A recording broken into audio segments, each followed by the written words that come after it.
प्रताप सिंह जी, बिहार से। राधे राधे महाराज जी। महाराज जी, आप कह रहे हैं कि एक समय पे आप बहुत एक अच्छे अध्यापक थे और कोचिंग सेंटर में पढ़ाते थे और काफ़ी बच्चे भी आपसे पढ़ते थे। महाराज जी, आप कह रहे हैं कि फिर ऐसी नशे की लत लगी कि महाराज जी सब उजड़ गया और फिर महाराज जी अब ये सुधरना चाहते हैं बट वो बल नहीं है अंदर कि सुधर पाएँ और मतलब नशे से बाहर ही नहीं निकल पा रहे। उससे बड़े कृपा पात्र हो जो आप वृंदावन आ गए हो और कहीं न कहीं हमारे संतों की दृष्टि में आ गए हो। नाम जप करो और देखो आपको बल मिलता है कि नहीं। आप नाम जप करो भगवान का और देखो आपको बल मिलता है कि नहीं। श्री प्रभु का नाम इतना बलवान है, हरि का, किशोरी जी का, कि आप क्या लोग ऐसा हमें बता चुके कि हमने अपने अपने गंदे व्यसन छोड़ दिए, हम अपने गंदे आचरण छोड़ चुके, गंदा भोजन छोड़ दिया, गंदा पेय छोड़ दिया, गंदी बातें छोड़ दी, हम अच्छे मार्ग में चल रहे हैं। 2-2 साल से अच्छे मार्ग में चल के तब हमसे मिलने आए, तो आप तो मिलने आए हो, अब आपको अच्छे मार्ग में चलना ही होगा। आप नाम जप करना शुरू कर दो, आप चिंता मत करो, छूट जाएगी। आप विश्वास कीजिए, नाम जप कीजिए और थोड़ा बचने की कोशिश करो। जो शराब के नशे की आपको प्रेरणा देने वाले हैं, संग करने वाले हैं, आपको पिलाने वाले हैं, उनसे थोड़ा बचिए और नियम लीजिए कि मैं शराब नहीं पीऊंगा। ले सकते हैं नियम?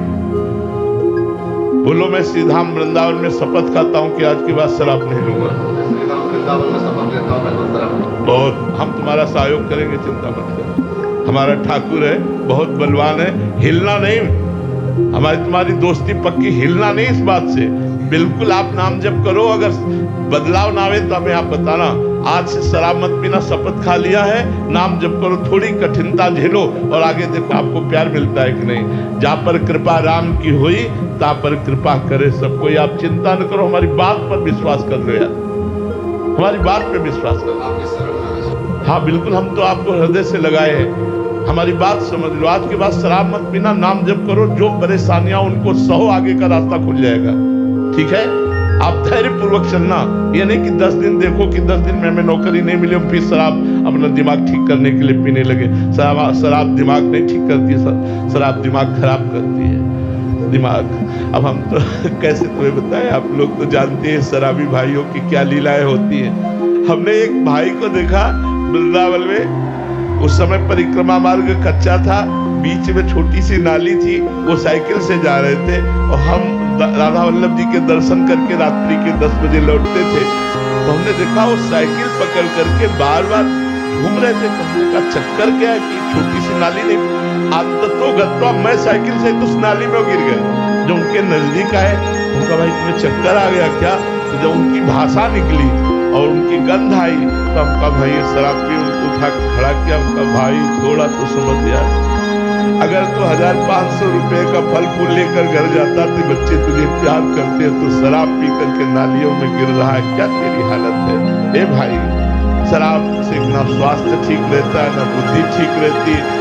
लोग कहते हैं रिलैक्स, यार अगर शराब से रिलैक्स होता तो सब रिलैक्स हो जाते। रिलैक्स भगवान के चरणारविंद से होगा। सच्ची कहते हैं, हर कष्ट की दवा, हर बाधा की निवृत्ति, हर उन्नति की प्राप्ति का स्वरूप राधा राधा राधा। मान लो मेरी बात, अगर मान लोगे तो जान जाओगे तो निहाल हो जाओगे, और ना मानोगे तो फिर भोगना ही पड़ेगा। इसलिए सबसे प्रार्थना है, पशुओं का मांस मत खाओ, शराब मत पियो। गृहस्थ हो तो अपनी पत्नी से प्यार करो, दूसरी स्त्रियों की तरफ व्यभिचार दृष्टि मत रखो, और भगवान का जितना बन सके नाम जप करो। और जो भी तुम्हें कर्तव्य मिला हो, अपने कर्तव्य को ईमानदारी से राष्ट्र सेवा के लिए समर्पित करो। एक किसान भी राष्ट्र सेवक है, एक व्यापारी भी राष्ट्र सेवक है, एक आर्मी का जवान भी राष्ट्र सेवक, क्योंकि सब मिलकर के हम अपने राष्ट्र को समृद्ध, सुख और शांति युक्त बनाए। इसलिए हम गंदे आचरणों को छोड़ें, गंदे व्यवहार को छोड़ें, तो हमारा राष्ट्र धर्मयुक्त है। भारत एक धर्मयुक्त शांति प्रधान देश है। यहाँ ये सब गंदी बातें नहीं, यहाँ तो बहुत एक दूसरे को प्राण देकर सुख देने वाले लोग हुए हैं। हम दूसरों के प्राण हरण कर रहे हैं अपने सुख के लिए, व्यभिचार आदि करके। इसलिए गंदी बातें छोड़ो, खूब नाम जप करो। राज बंसल जी, माउंट आबू से। राधे राधे महाराज जी। महाराज जी, साधना में व्यभिचार ना हो यहाँ महाराज जी व्यभिचार का तात्पर्य आपका क्या है? साधना में व्यभिचार। जैसे हमारे गुरु ने हमें प्रिया प्रीतम की उपासना दी, प्रिया प्रीतम का नाम दिया, प्रिया प्रीतम की सेवा दी। अब एक इष्ट कंत जिसे कहते, एक ग्रंथ, एक पंथ, एक संत, एक मंत्र, ये अव्यभिचारिणी भक्ति हो गई। अपने गुरु में पूर्ण अपार भगवत स्वरूप श्रद्धा, गुरु प्रदत्त मंत्र में अपार श्रद्धा, गुरु प्रदत्त मार्ग में ही चलना, गुरु से निर्धारित ग्रंथ का ही स्वाध्याय करना और गुरु को ही सर्वस्व मानते हुए गुरु स्वरूप इष्ट में पूर्ण तल्लीन होना, ये अव्यभिचारिणी भक्ति है।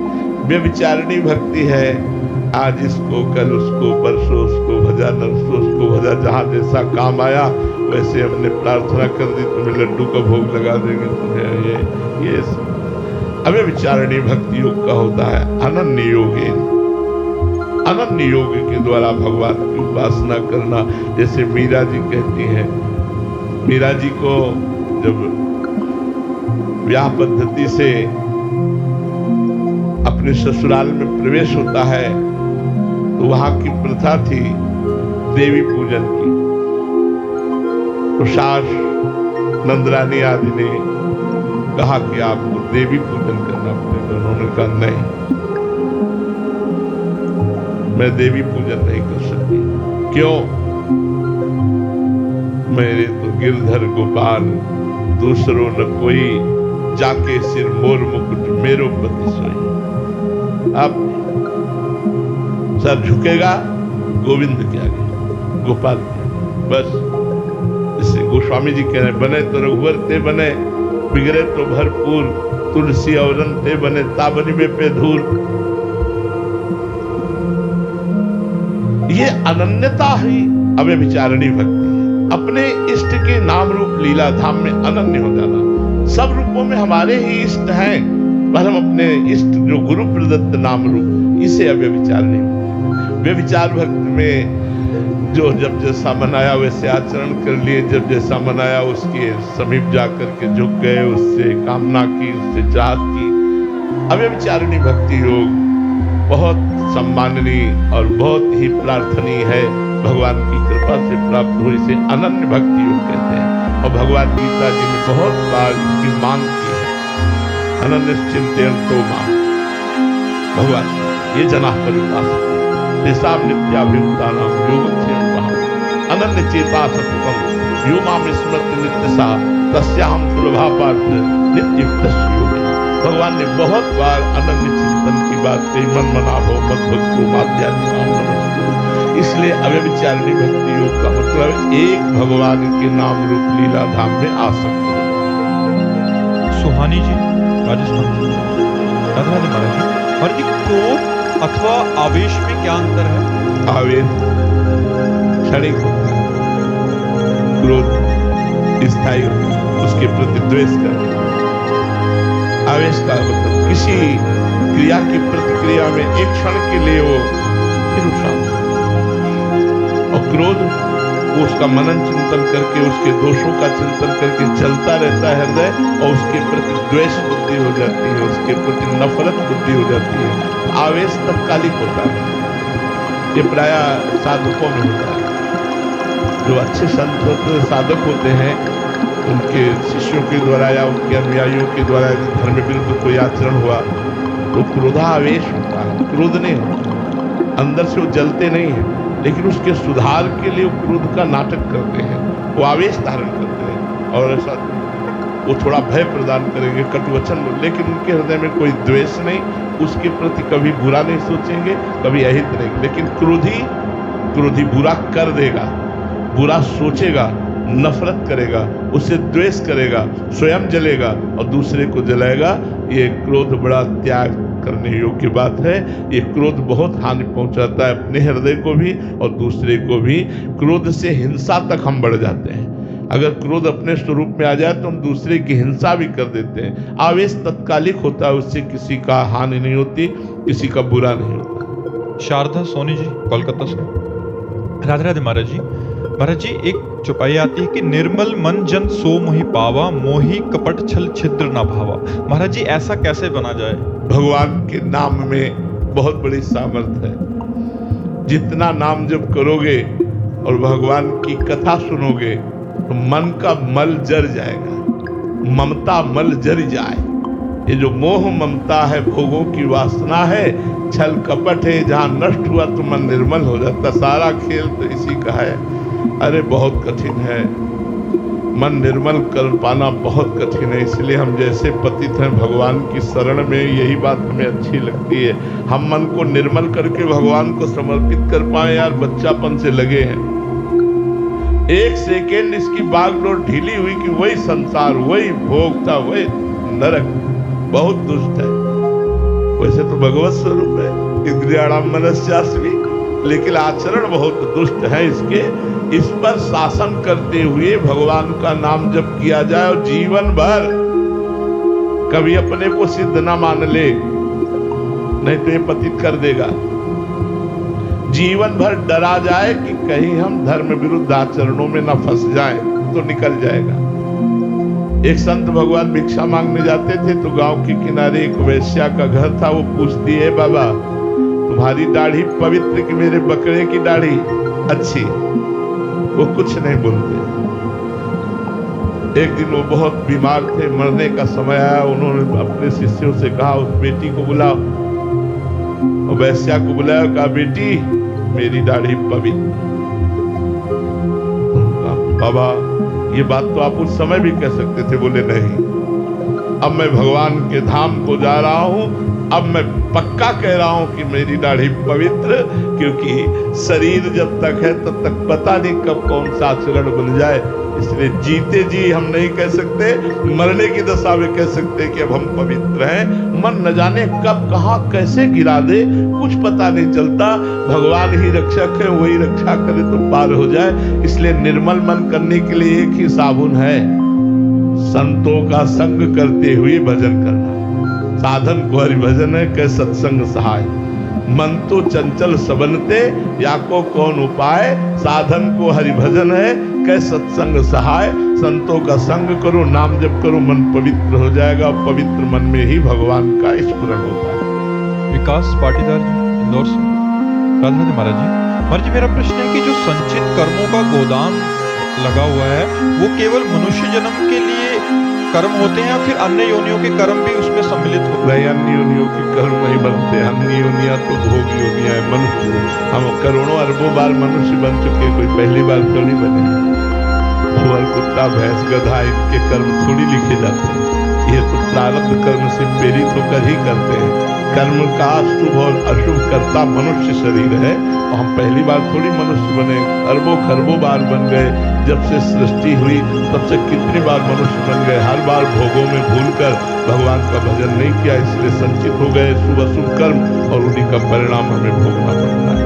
ये मनुष्य योनि में ही होते हैं, अन्य योनि में नहीं होते। उपासक को भगवान ने अवसर दिया है, उपासना के द्वारा वो अपनी वासनाओं को नष्ट करके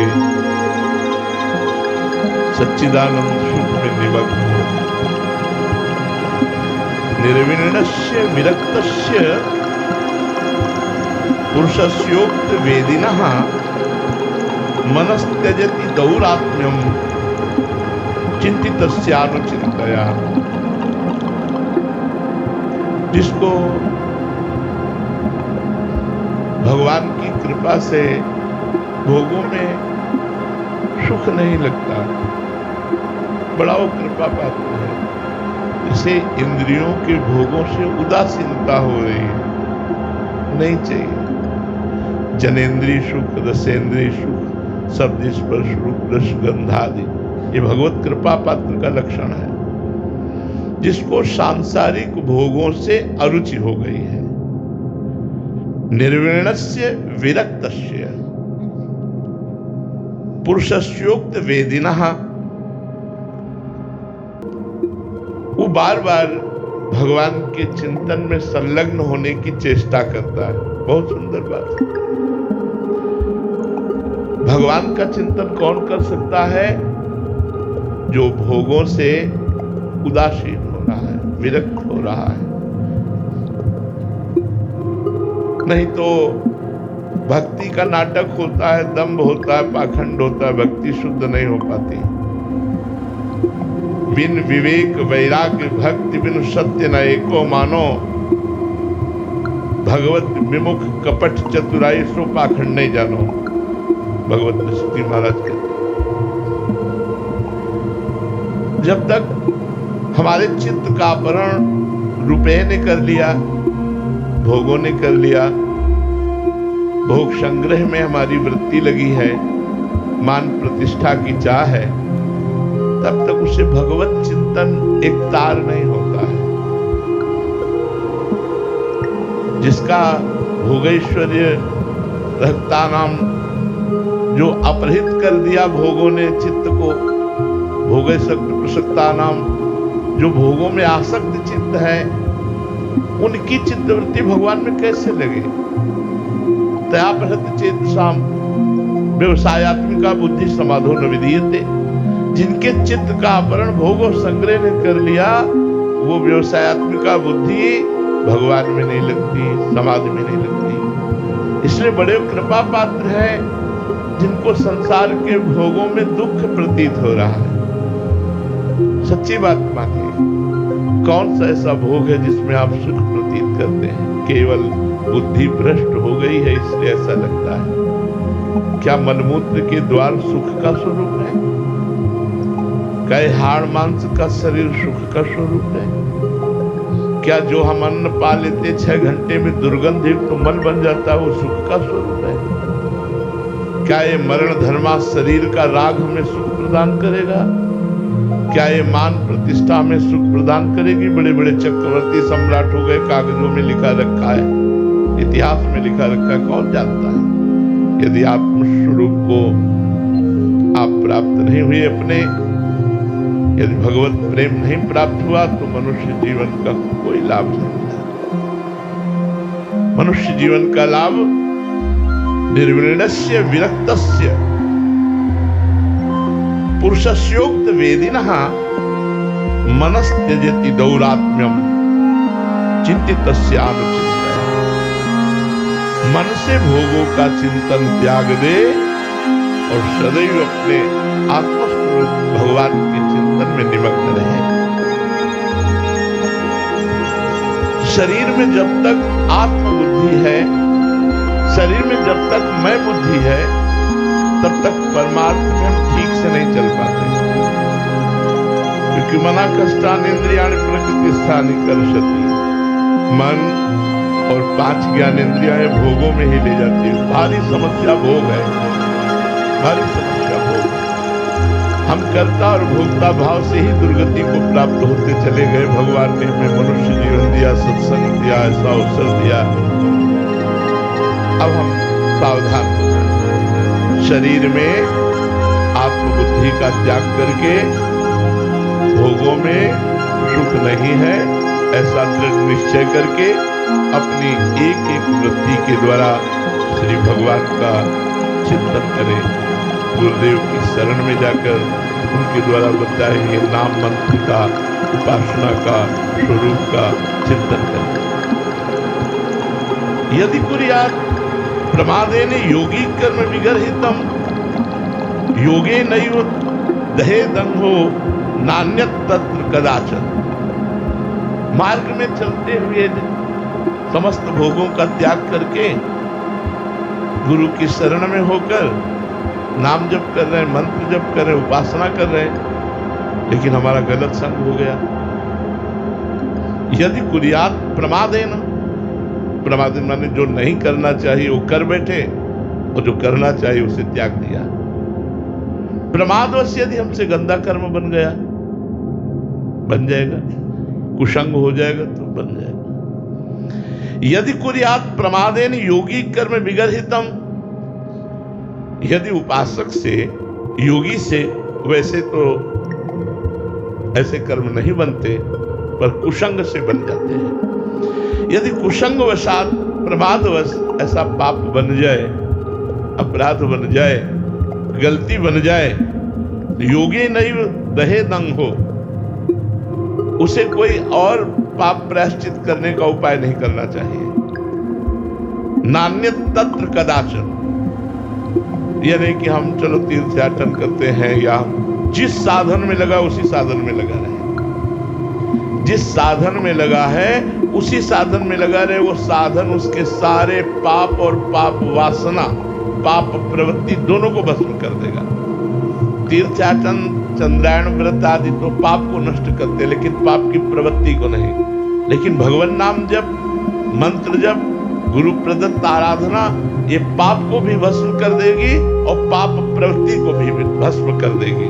इसलिए जात श्रद्धो मत कथासु निर्विण्णः सर्व कर्मसु वेद दुखात्मकान कामान परित्यागेप्यनीश्वरः ततो भजेत माम प्रीतः श्रद्धालुर दृढ़ निश्चयः जुष्माणाश्च तान कामान दुखोदर काश्च गर्हयन्। कह रहे कि जब साधक के अंदर विरक्ति बढ़ती है, उसे सांसारिक कर्म रुचिकर नहीं लगते, उसको मन एकांत की तरफ भागता है। मैं एकांत में निरंतर भगवान का चिंतन करूं, भगवान की परम प्रिय कथाओं को श्रवण करूं, शास्त्रीय सिद्धांतों को श्रवण करूं, अपने मन और इंद्रियों पर विजय प्राप्त करूं, ऐसी उसकी लालसा होती है। पर भोग वासनाओं की परत जमा है यहाँ अभ्यास।